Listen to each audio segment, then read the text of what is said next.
कहानी शुरू होती है यॉन सी यून से, एक बेहद होशियार लड़का जिसकी जिंदगी का एक ही फोकस है, पढ़ाई। इसी वजह से उसका कोई खास दोस्त नहीं है। दूसरी ओर है उसका क्लासमेट योंग बिन, जो खुद भी काफी तेज है, लेकिन उसकी सोशल लाइफ काफी एक्टिव है, दोस्तों की भरमार, पार्टीज और मस्ती। मगर पढ़ाई में सी यून का मुकाबला नहीं कर पाता। और तो और योंग बिन कभी स्कूल का बदमाश भी रह चुका है। कमजोरों को तंग करना उसकी पुरानी आदत है। एक दिन उसका ध्यान सी यून पर जाता है। उसे लगता है कि सी यून तो सीधा साधा है, मजाक उड़ाना आसान होगा। लेकिन सी यून वो लड़का नहीं है जो किसी के सामने झुक जाए। उल्टा वो योंग बिन को आंखों में आंखें डालकर बोलता है, जरा संभल कर। बात योंग बिन को चुभती है और वो गुस्से में सी यून को मारने ही वाला होता है कि तभी मैदान में एंट्री होती है बेसबॉल टीम की। वो एक लड़के सूहो को ढूंढ रहे हैं क्योंकि उनके कप्तान की गर्लफ्रेंड को सूहो से कुछ ज्यादा ही दिलचस्पी हो गई थी। कप्तान आरोप लगाता है कि सूहो ने फ्लर्ट किया, लेकिन सूहो बिल्कुल टशन में जवाब देता है, वो तो खुद मेरे पीछे पड़ी है। सुनते ही कप्तान भड़क जाता है, लेकिन सूहो का जवाब होता है एक्शन में। वो अकेले ही पूरी टीम की धुलाई कर देता है, जैसे वो कोई फिल्मी हीरो हो। लड़ाई खत्म होने के बाद वो सी यून की गिरी हुई चीजें उठाकर माफी मांगता है। इतना टफ और फिर भी शालीन। आगे पता चलता है कि सी यून के पापा एक बेहतरीन एथलीट थे और माँ बहुत बुद्धिमान, लेकिन दोनों का तलाक हो चुका है। सी यून अब अपने पापा के साथ रहता है और माँ को गर्व महसूस कराने के लिए जी जान से पढ़ाई करता है। अगले दिन वो स्कूल जल्दी पहुँचता है और देखता है कि सूहो वहीं सो रहा है। उस दिन पीटी क्लास होती है और योंग बिन सी यून की यूनिफॉर्म डस्टबिन में फेंक देता है, जिससे साई यून को क्लास की ड्रेस में ही दौड़ना पड़ता है। यहीं से शुरू होती है असली परेशानी। योंग बिन और उसके दोस्त सी यून की हालत पर हंसते हैं, लेकिन सूहो फिर से सामने आता है और सबको बोलता है, तुम लोग खुद भी कोई एथलीट नहीं हो। और क्योंकि उसकी बॉडी और एटीट्यूड दोनों दमदार हैं, कोई कुछ कह भी नहीं पाता। सी यून को अब यकीन हो जाता है कि यूनिफॉर्म उन्हीं लड़कों ने गायब की है, तो वो सीधा जाकर बोलता है कि बाज आ जाओ। लेकिन योंग बिन का एक दोस्त उसका कॉलर पकड़ लेता है और डराने की कोशिश करता है। सी यून की खास बात यही है कि चाहे हालत कितनी भी टेढ़ी हो, वो नजरें नहीं झुकाता। सौभाग्य से उसी वक्त एक टीचर आ जाते हैं और मामला शांत हो जाता है। कुछ वक्त बाद सी यून अपने कमरे में पढ़ाई में बिजी होता है कि दरवाजे पर दस्तक होती है। दरवाजा खोलता है तो सामने सूहो खड़ा होता है, जो अब एक डिलीवरी बॉय के तौर पर काम कर रहा है और गलती से सी यून के घर पहुंच गया। लेकिन बिना किसी झिझक के अंदर घुस आता है और पानी मांगता है। अगले दिन स्कूल में एक नया स्टूडेंट आता है, बियोम सियोक, जो एक बड़े नेता का बेटा है। पहले ही दिन योंग बिन और उसके दोस्त उसके पास इंप्रेशन जमाने पहुंचते हैं, लेकिन वो सी यून की सीट पर बैठे होते हैं। सी यून आता है और साफ कहता है कि सीट खाली करो। यिन को तो बस मौका चाहिए था सी यून को मारने का, लेकिन फिर से सूहो बीच में आता है और कहता है, चुप रहो, सोने दो मुझे। और सब चुपचाप अपनी जगह लौट जाते हैं। शाम को योंग बिन अपने दोस्तों के साथ डिस्को में पार्टी कर रहा होता है। सी यून का हौसला तोड़ने के लिए अब योंग बिन और उसके दोस्तों ने ठान लिया था कि सिर्फ मजाक उड़ाना या धौंस जमाना काफी नहीं, अब वार करेंगे उसकी सबसे बड़ी ताकत पर, उसकी पढ़ाई पर। उनका नया प्लान था सी यून को ड्रग्स देकर उसका एग्जाम बिगाड़ना, ताकि उसका आत्मविश्वास टूट जाए। इसके लिए योंग बिन ने अपने कजिन से कुछ ड्रग्स मंगवाई और इस गंदे काम में बियोम सियोक को भी शामिल किया। बियोम सियोक पर प्रेशर डालकर धमकाया गया, अगर मदद नहीं की तो उसके साथ भी वही होगा जो पिछली स्कूल में होता था। डर के मारे बियोम सियोक सी यून के एग्जाम के बीच में उसके शरीर पर फेंटानिल का पैच चिपका देता है। सी यून को चक्कर आने लगते हैं। वो होश में आने की कोशिश करता है, खुद को झटका देने की कोशिश करता है, लेकिन तब तक टाइम खत्म हो चुका होता है। जब पेपर खत्म होता है और वो अपनी आंसर शीट देखता है, उसे एक ही गलती नजर आती है, बस एक, बट दैट वाज इनफ। वो अंदर तक हिल जाता है, गुस्से से आग बबूला हो जाता है और सीधे जा पहुंचता है योंग बिन के पास। फिर होता है धमाकेदार पल। सी यून, जो अब तक शांत और पढ़ाकू माना जाता था, योंग बिन की जबरदस्त धुलाई करता है, इतनी बुरी कि उसके दोस्त सिर्फ खड़े रहकर तमाशा देखते रह जाते हैं। तभी सूहो आता है और उसे रोकने की कोशिश करता है, कहता है, बस कर यार, बहुत हो गया। लेकिन सी यून की आंखों में अब भी गुस्से की आग जल रही थी। वो कहता है, इससे कुछ नहीं सीखा, अब तू भी। और सूहो से भी भिड़ने को तैयार हो जाता है। लेकिन सूहो क्लास का सबसे दमदार फाइटर था, वो बड़ी आसानी से सी यून को रोक लेता है। फिर एक टीचर आ जाती है और लड़ाई को वहीं खत्म करवाती है। इस भिड़ंत का अंजाम ये होता है कि योंग बिन की नाक टूट जाती है और उसकी माँ स्कूल में पहुंचकर मांग करती है कि सी यून को स्कूल से निकाल दिया जाए। मगर सी यून बड़ी ठंडक से कहता है, मैम, आपका बेटा स्कूल में ड्रग्स लाया है, किसे निकालना चाहिए ये आपको तय करना चाहिए, और सबूत सामने रख देता है। वो सुनते ही माँ चुप हो जाती है और समझ जाती है कि केस उल्टा भी पड़ सकता है, इसलिए शिकायत नहीं करती। अगले दिन योंग बिन के दोस्त बदला लेने की सोचते हैं और सी यून को स्कूल के बाद लड़ाई के लिए चैलेंज देते हैं। लेकिन सी यून कहता है, क्यों इंतजार करना, अभी निपटा लो। सब बाथरूम में जाते हैं, जहाँ सी यून दरवाजा बंद कर देता है। लेकिन इस बार उसका इरादा लड़ने का नहीं था, ये था उसका माइंड गेम। वो सिर्फ इतना डर पैदा करता है कि अगली बार कोई उसके सामने खड़ा होने की हिम्मत न करे। उसकी ये चाल काम करती है और क्लास में उसकी इमेज बन जाती है, एक कमजोर मगर दिमागदार हीरो की। उधर अस्पताल में योंग बिन अपने कजिन को कॉल करता है। अब वो सी यून को सबक सिखाने के लिए उसे हायर करना चाहता है। लेकिन दूसरी ओर सी यून और सूहो की दोस्ती गहरी होने लगती है। पहले लड़ाई, फिर बातें, और अब दोनों ज्यादा वक्त एक दूसरे के साथ बिताने लगे थे। पूरी स्कूल में अफवाह उड़ जाती है कि ये दोनों अब बेस्ट फ्रेंड्स बन गए हैं। इसी बीच बियोम सियोक भी सी ईयून के करीब आना चाहता है, लेकिन साई ईयून साफ कहता है मुझसे दोस्ती की एक्टिंग मत कर। स्कूल से बाहर निकलते वक्त योंग बिन पहले से कुछ गुंडों के साथ सी ईयून का इंतजार कर रहा होता है। वो लोग उसे उठा ले जाते हैं किसी सुनसान जगह पर पीटने के लिए। बियोम सियोक ये सब देख लेता है और बिना समय गंवाए सूहो को बताने भागता है। सूहो पहले तो इनकार करता है, कहता है मुझे किसी पंगे में नहीं पड़ना, लेकिन फिर बियोम सियोक उसे पैसों की पेशकश करता है। सूहो मान जाता है और दोनों निकल पड़ते हैं सी ईयून की मदद करने। इस बीच सी ईयून पर हमला हो चुका है, लेकिन वो इतना समझदार है कि हालात को अपने फेवर में मोड़ने के लिए एक स्ट्रेटेजी बना लेता है। उसका प्लान काम करता है और वो एक एक करके सबको चकमा देने लगता है। मगर योंग बिन का कजिन, जो वाकई में ताकतवर है, फिर से उठ खड़ा होता है और एक जानलेवा हमला करने के लिए बढ़ता है। योंग बिन अब पूरी तरह से आपा खो चुका था। उसका अगला निशाना था सी ईयून के हाथ। हाँ, वो उसके हाथ तोड़ना चाहता था ताकि वो कभी दोबारा न लिख सके, न पढ़ सके। लेकिन ठीक उसी वक्त जैसे किसी हीरो की एंट्री होती है, सूहो आ जाता है। वो पूरे गुस्से में उन गुंडों से कहता है बस बहुत हो गया, लेकिन योंग बिन का कजिन मानने को तैयार नहीं था। अब बात बन चुकी थी इज्जत की। फिर होती है क्लासिक भिड़ंत, सूहो वर्सेस योंग बिन का कजिन। दोनों दमदार फाइटर्स, लेकिन सूहो का लेवल ही कुछ और था। उधर बाकी गुंडे सी यून को पीट रहे थे, लेकिन तभी बियोम सियोक भी वहां पहुंचता है और सी यून की मदद करता है। जब योंग बिन का कजिन देखता है कि सब उसके खिलाफ खड़े हो चुके हैं, वो हार मान लेता है और कहता है लड़ाई खत्म। फिर वहां से चला जाता है योंग बिन को अकेला छोड़कर। सी यून, जो अंदर से बेहद शांत और समझदार था, कहता है अब बहुत हो गया, छोड़ो ये सब और भूल जाओ। लड़ाई खत्म होने के बाद तीनों, सी यून, सूहो और बियोम सियोक, अब दोस्त बन चुके थे। सूहो कहता है अब जब लड़ाई की वजह से लेट हुआ हूँ तो तुम दोनों को मेरी नौकरी में हाथ बंटाना पड़ेगा। तीनों एक छोटे से स्टोर में काम करते हैं और काम खत्म होने के बाद बैठते हैं डिनर पर। उसी दौरान बियोम सियोक शर्मिंदा होकर सी यून से माफी मांगता है और सी यून बिना कोई शिकवा किए उसे माफ कर देता है। फिर होता है एक दिल पिघलाने वाला पल। सूहो अपने हाथों से सी यून को खाना खिलाता है और सी यून की जिंदगी में पहली बार दोस्ती का एहसास पूरी तरह से बस जाता है। लेकिन दूसरी तरफ कहानी में ट्विस्ट अभी बाकी था। वो गुंडे जो सी यून को पीट चुके थे, असल में खुद एक और बड़े माफिया के शिकार थे। उस असली बॉस ने,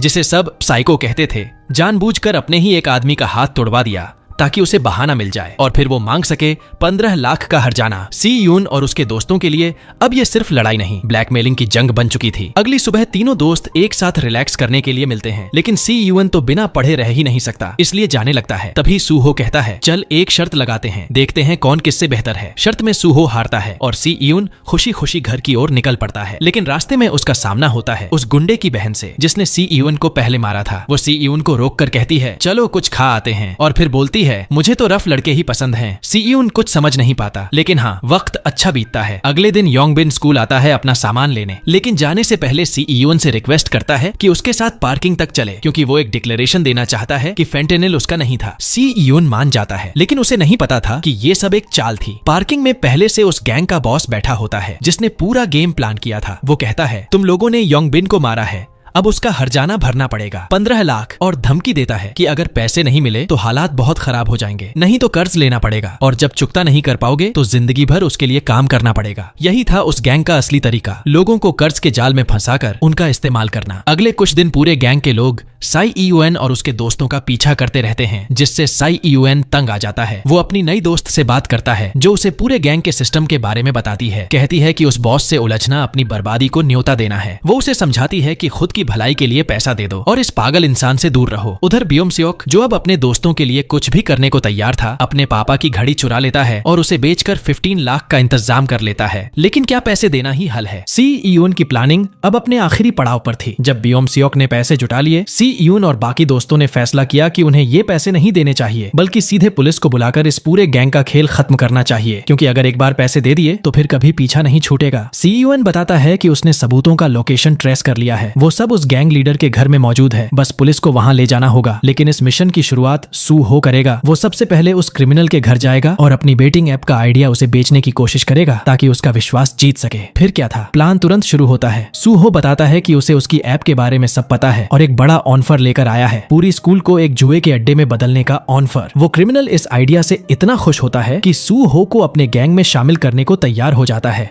वहीं लड़की जो सी इयोन की दोस्त है उसे सही लोकेशन भेज देती है ताकि वह पुलिस लेकर पहुंच सके। लेकिन बियोम सियोक को ये सब बहुत खतरनाक लग रहा था। डर के मारे वो खुद पैसे लेकर सीधे उन गुंडों के पास चला जाता है ताकि ये सारा मामला यहीं खत्म हो जाए। पर अफसोस अब बहुत देर हो चुकी थी। सूहो जब उस गैंग के अड्डे पर पहुंचता है तो लीडर उसकी बातों पर शक करता है और बिना कुछ बोले पीछे से हमला कर देता है। तभी वो सूहो का फोन चेक करता है और उसे पता चलता है कि सी इयोन पुलिस लेकर आने वाला है। वो तुरंत अपने चमचों को हुक्म देता है कि सारे सबूत जला दो और भागने की तैयारी करो। लेकिन तभी बियोम सियोक वहां पहुंच जाता है पैसे लेकर। पर अब पैसे भी बेकार हो चुके थे, उनकी जान खतरे में थी। जब सी यून पुलिस लेकर वहां पहुंचता है तो पूरी जगह खाली मिलती है। पुलिस को लगता है कि ये सब कोई फालतू ड्रामा था और वो नाराज होकर लौटने लगती है। लेकिन सी यून हार मानने वालों में से नहीं था। वो घर के अंदर घुसता है पर अब वहां कोई सबूत भी नहीं बचा था। तभी उसे उसकी दोस्त का कॉल आता है। वो बताती है कि सब अब असली बॉस के पास जा रहे हैं और उसे लोकेशन भेजती है। साथ ही चेतावनी देती है अगर पुलिस को टाइम पर नहीं लाया गया तो हम सबकी जान जा सकती है। सी यून फिर से निकलता है और उसी वक्त योंग बिन का कजिन उस क्रिमिनल बॉस से आमने सामने हो रहा था। वो कहता है अब बहुत हो गया, ये सब खत्म करो। लेकिन बॉस बिना वक्त गंवाए उसकी बुरी तरह पिटाई शुरू कर देता है। तभी योंग बीच में बोलती है रुको। लेकिन बॉस और भी पागल हो चुका था। वो अपने लोगों से कहता है योंग को खत्म कर दो और यही नहीं रुकता। वो सबसे छोटे लड़के को कहता है कि वह कजिन और योंगी दोनों की हत्या कर दे क्योंकि वो नाबालिग है और उसे जेल नहीं होगी। फिर वो कजिन की जान भी लेना चाहता है लेकिन तभी कजिन उठता है और उसे चुनौती देता है एक फाइनल फाइट, अगर मैं जीता तो मैं नया बॉस बनूंगा। लड़ाई शुरू होती है, ब्रूटल, रॉ और जानलेवा। लेकिन जैसे ही वह क्रिमिनल हारता दिखता है वह छुरी निकालकर कजिन पर हमला करता है और उसे चीर देता है। ये देख योंगाई का सब्र टूट जाता है। वो खुद चाकू लेकर उस गैंगस्टर को धमकाती है पर बॉस एक चालाक शिकारी था। वो चाकू छीन लेता है और जैसे ही हमला करने वाला होता है बाहर पुलिस की सायरन सुनाई देती है। सीयून एंट्री करता है फिल्मी स्टाइल में। वो कहता है पुलिस आ गई है, अब भाग लो। फिर वो सूहो और बियोम सियोक को आजाद करता है और जैसे ही सब जाने लगते हैं पता चलता है सी यून ने उन्हें धोखा दिया था। वो असली पुलिस नहीं थी, सिर्फ एक फेक अलार्म था ताकि सब डर जाएं। लेकिन अब सब फिर से भिड़ जाते हैं। घमासान लड़ाई शुरू होती है और कजिन अपने घायल दोस्तों को बचाकर भागने की कोशिश करता है। तभी असली पुलिस भी पहुंच जाती है एक धमाकेदार वार्निंग शॉट के साथ और पूरा माहौल थम जाता है। लेकिन वो पागल बॉस इतनी आसानी से हार मानने वाला नहीं था। वो एक लड़के को ढाल बनाकर भाग निकलता है। सी यून जानता था कि अगर उन्होंने उस गैंग लीडर को अभी नहीं रोका तो वो कभी भी लौटकर बदला ले सकता है, इसलिए वो उसका पीछा करता है। जब वो उसे पकड़ता है तो उससे भिड़ने की कोशिश करता है लेकिन गैंग लीडर बहुत ताकतवर था। सौभाग्य से उसी वक्त सूहो भी आ जाता है और उसे समझाने की कोशिश करता है कि अब बस कर दे और खुद ही पुलिस के हवाले हो जाए। लेकिन वो मानता नहीं और फिर शुरू होती है तीनों की एक जबरदस्त भिड़ंत। सूहो बहुत स्ट्रांग था लेकिन लीडर की फुर्ती और चालाकी कहीं ज्यादा थी। वो लगभग सूहो को खत्म ही कर देता। लेकिन तभी सीयून फिर से उठता है और दोनों मिलकर उसे जमीन चटा देते हैं। दूसरी ओर कजिन खुद को पुलिस के हवाले कर देता है ताकि बाकी दोस्त बचकर निकल सकें। रात होते होते पुलिस के पास पूरे गिरोह के खिलाफ सबूत इकट्ठा हो जाते हैं और सभी बदमाशों को एक एक कर गिरफ्तार कर लिया जाता है। सीयूएन और उसके दोस्त भी पुलिस स्टेशन पहुंचते हैं और अपना बयान देते हैं। लेकिन चौंकाने वाली बात ये थी कि पुलिस बिना उनके गार्डियन को बुलाए उन्हें जाने देती है। शर्त बस इतनी थी कि वो इस बारे में किसी से कुछ नहीं कहेंगे। ये सब बियोम सियोक के पिता की वजह से हुआ जो असल में एक बहुत बड़े कांग्रेसी नेता थे। उन्होंने अपनी राजनीतिक छवि बचाने के लिए सब कुछ दबा दिया। फिर एक नया मोड़ आता है। बियोम सियोक उस क्रिमिनल से मिलने जाता है और उसका सेक्रेटरी बताता है कि उसके पिता ने उसे बदला लेने का हुक्म दिया है। लेकिन जब सेक्रेटरी उसे सिखाता है कि कैसे मारना है बियोम सियोक कर ही नहीं पाता। वो चक्कर खाकर कमरे से बाहर निकल जाता है।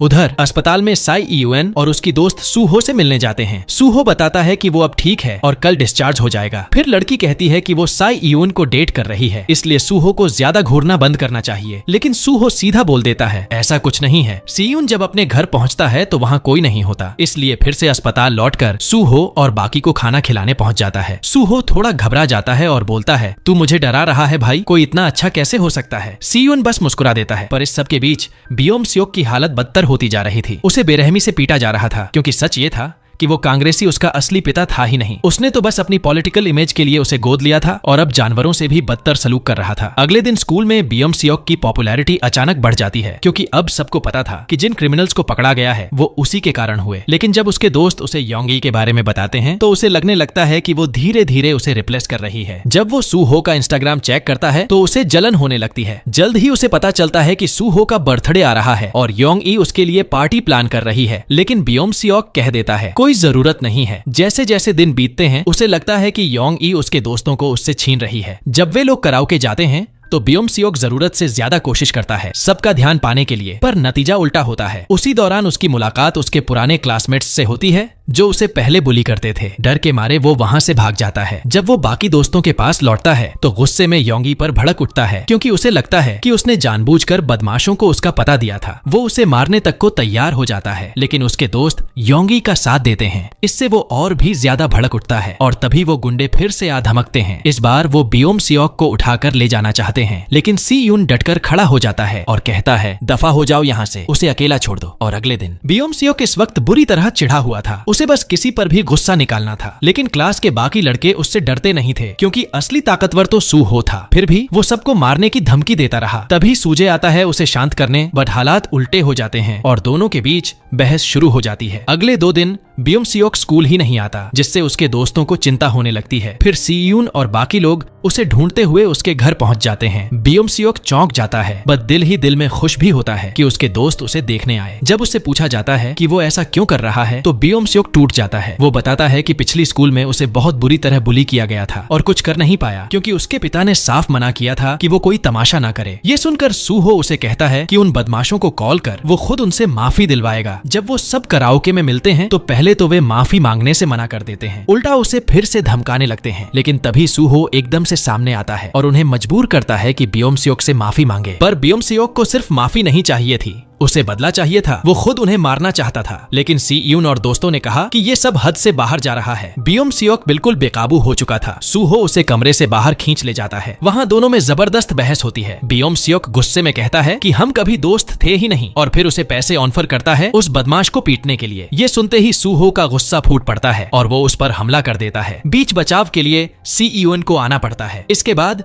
बियोम सियोक अकेले चला जाता है। थोड़ी देर बाद उसकी पुरानी स्कूल के गुंडे उसका पीछा करने लगते हैं, पर इस बार किस्मत उसके साथ थी। उसे रास्ते में अपने कुछ क्लासमेट्स मिल जाते हैं और इस बार वो उसे चिढ़ाने की जगह उसके साथ खड़े हो जाते हैं। न सिर्फ उसका साथ देते हैं, बल्कि मिलकर उन बदमाशों को सबक भी सिखाते हैं। इस जीत के बाद वे उसे अपने ग्रुप में शामिल कर लेते हैं और साथ पार्टी करने एक डिस्को ले जाते हैं। बियोम सियोक सभी के लिए ड्रिंक्स खरीदता है और इसी से सब उसे ज्यादा सम्मान देने लगते हैं। फिर इंस्टाग्राम पे सब आपस में फॉलो करने लगते हैं और बियोम सियोक को लगता है कि ये हैं उसके असली दोस्त। अगले दिन वो क्लास में नशे में झूमता हुआ आता है। जब सी यून उससे पूछता है कि क्या हुआ, तो वो उसे इग्नोर करता है और अपने नए दोस्तों के साथ चला जाता है। बाद में सी यून और सूहो उसे टोकते हैं, बट बियोम सियोक कहता है कि उन्होंने कभी उसे दोस्त नहीं माना, इसलिए अब वो भी नहीं मानेगा। फिर वो एक और पार्टी में चला जाता है, जहां उसकी मुलाकात होती है योंगबिन से, जो अब कहता है कि वे दोस्त बन सकते हैं क्योंकि अब उनका एक कॉमन दुश्मन है। उधर सी यून स्कूल से बाहर निकल रहा होता है जब उसका भाई उसे पकड़ता है और अपने साथ काम पर ले जाता है ताकि दोनों साथ में वक्त बिता सकें। सी यून को चिंता होती है कि बियोम सियोक के नए दोस्त उसका फायदा उठा रहे हैं, बट सूहो कहता है कि असल में बियोम सियोक ही उन लोगों का इस्तेमाल कर रहा है ताकि वो खुद को पॉपुलर महसूस कर सके। अगले दिन बियोम सियोक अपनी सीट भी बदल लेता है। सी यून उसके नए दोस्तों को धमकाता है कि अगर उन्होंने उसका फायदा उठाया तो अच्छा नहीं होगा, लेकिन सूहो कहता है तू किसी की मदद नहीं कर सकता जो खुद मदद नहीं चाहता। फिर दोपहर में वो नए बदमाश कैंटीन की लाइन में घुसने की कोशिश करते हैं, बट सूहो सबको लाइन में लगने का हुक्म देता है और सब उसकी बात मान भी लेते हैं सिवाय बियोम सियोक के। उसे लगता है कि वो सबसे ऊपर है। सूहो के पास कोई और चारा नहीं बचता और उसे एक झापड़ रसीद कर देता है। ये देखकर बियोम सियोक बदला लेना चाहता है, बट सच्चाई ये थी कि वो अंदर से अब भी बहुत कमजोर था। उसे पता था कि वो सूहो का कभी सामना नहीं कर सकता, इसलिए बियोम सियोक और उसके दोस्त एक प्लान बनाते हैं। वो योंगबिन के दोस्त को हायर करते हैं जो जल्द ही प्रोफेशनल फाइटर बनने वाला था। उसे ऑफर किया जाता है पूरे 1 मिलियन वॉन बस सूहो को सबक सिखाने के लिए। लेकिन दिक्कत ये थी कि सूहो ने पहले ही इस फाइटर को हरा दिया था, तो उसे बढ़त दिलाने के लिए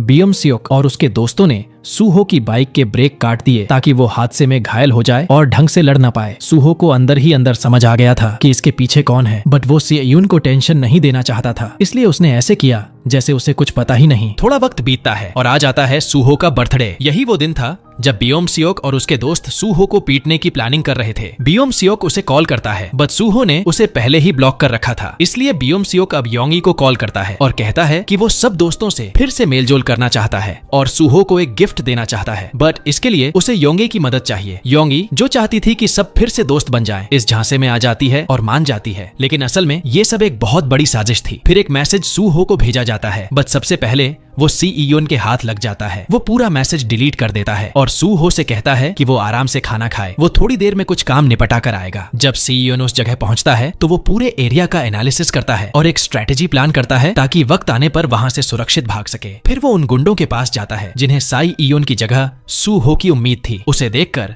बियोम सियोक थोड़ी देर के लिए घबरा जाता है और कहता है कि वो वापस चला जाए, लेकिन योंग बिन अब किसी भी हालत में सी यून को छोड़ना नहीं चाहता था। सी यून फौरन दौड़ना शुरू करता है और अपनी बनाई हुई स्ट्रेटेजी से काफी सारे बदमाशों से बच निकलता है, लेकिन आखिर में उनके नंबर ज्यादा थे। फिर भी सी यून अपने दिमाग और दम से कईयों को हरा देता है, पर तभी आ जाता है वो फाइटर जिसके आते ही सब उसके पीछे छुप जाते हैं। वो सच में बहुत ताकतवर था। सी यून को बहुत आसानी से जमीन पर गिरा देता है। जब योंग बिन उसे मारने के लिए आगे बढ़ता है तो बियोम सियोक उसे रोकता है और कहता है कि इससे उसका कोई लेना देना नहीं है, लेकिन उसका नया दोस्त उल्टा उससे कहता है कि उसे अब एक साइड चुननी पड़ेगी और बियोम सियोक चुपचाप खड़ा रहता है और सबके सामने सी यून को पिटता हुआ देखता है। इस भयानक मारपीट के दौरान योंग ई ने पुलिस को कॉल कर दिया था। पुलिस आते ही सारे गुंडे वहां से भाग जाते हैं। जब सी यून होश में आता है तो वो बहुत ज्यादा घायल था। योंग ई पुलिस को पूरी सच्चाई बता रही थी, बट सी यून उसे रोकता है और कहता है कि वो कुछ न कहे। फिर वो खुद बियोम सियोक को कॉल करता है और कहता है कि वो उसे पुलिस में नहीं देगा, बट ये सब यहीं खत्म होना चाहिए। अगले दिन सी यून के पिता उससे पूछते हैं कि ये चोटें कैसे लगी। सी यून झूठ बोलता है, कहता है कि सीढ़ियों से गिर गया था। उसका पिता बहुत परेशान हो जाता है और कहता है कि अब वो उसे किसी दूसरी स्कूल में ट्रांसफर कर देगा। उधर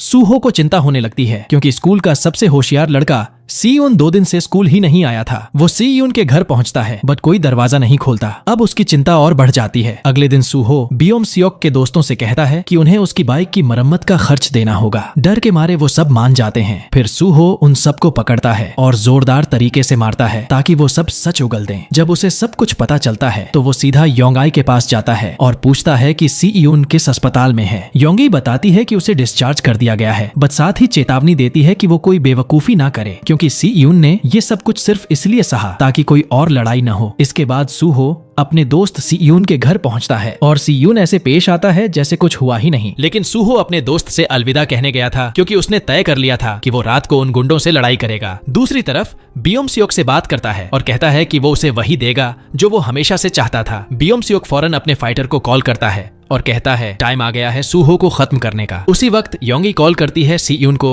और बताती है कि सूहो को सब कुछ पता चल चुका है और अब वो बहुत परेशान है क्योंकि ना तो वो काम पर गया और ना ही उसका फोन उठ रहा है। ये सुनते ही सी यून अपनी पढ़ाई छोड़कर अपने दोस्त की तलाश में निकल पड़ता है। उधर सूहो और बियोम सियोक आमने सामने होते हैं। सूहो उससे माफी मांगता है, कहता है कि वो नहीं चाहता था कि उसके शब्दों से बियोम सियोक को दुख पहुंचे। साथ ही वो उसे सी यून से माफी मांगने के लिए भी कहता है, लेकिन बियोम सियोक का जवाब वही था जो कभी उसके साथ बदतमीजी करने वाले लड़कों ने उससे कहा था, मुझे माफी मांगने की कोई जरूरत नहीं है। यानी अब वो खुद ही बन चुका था वही चीज जिसने उसे एक समय सबसे ज्यादा दर्द दिया था। ये सुनते ही सूहो का गुस्सा फूट पड़ता है और वो उसे जोरदार पंच मारता है। तभी बियोम सियोक का फाइटर बीच में कूदता है और कहता है अब लड़ाई मुझसे होगी। दोनों रिंग में उतरते हैं और फाइट शुरू होती है। दोनों ही जबरदस्त फाइटर थे, लेकिन बियोम सियोक का आदमी लगभग प्रोफेशनल बन चुका था और सूहो अब भी घायल था। फिर भी सूहो अपनी पूरी ताकत झोंक देता है और उसे गिरा भी देता है। बट जैसे ही वो फिनिशिंग मूव करने वाला था, पीछे से एक गुंडा आकर उसे जोर से लात मार देता है। इससे सूहो बुरी तरह घायल हो जाता है। तभी बियोम सियोक खुद रिंग में चढ़ जाता है और सूहो के सिर पर क्रूरता से वार करता है। फिर बाकी के गुंडे भी ऊपर चढ़ाते हैं और मिलकर सूहो को बुरी तरह पीटते हैं, मानो जान ही ले लेंगे। लेकिन उसी वक्त बियोम सियोक का सेक्रेटरी आकर सबको रोकता है, बट तब तक सूहो की सांसें रुक चुकी थीं। ये देख बियोम सियोक का दिल बैठ जाता है। वो वहीं रोने लगता है जैसे कोई छोटा बच्चा हो। वो फौरन एम्बुलेंस बुलाना चाहता था, पर उसके सेक्रेटरी उसे जबरदस्ती वहां से खींच ले जाते हैं। फिर वो दोबारा वापस आते हैं क्योंकि अब कोई गवाह नहीं छोड़ सकते थे। वो दोनों गुंडों से कहते हैं, अब तुम ही लोग इसकी पूरी जिम्मेदारी लोगे। उसी रात बियोम सियोक के घर उसके पापा उसे कहते हैं, अब तू देश छोड़ने की तैयारी कर और तब तक घर से बाहर मत निकल। अगली सुबह सी यून जल्दी स्कूल पहुंचता है, पर उसे सब कुछ अजीब लगता है। सूहो नहीं था। उस दिन फाइनल एग्जाम्स भी थे, पर उसकी फिक्र में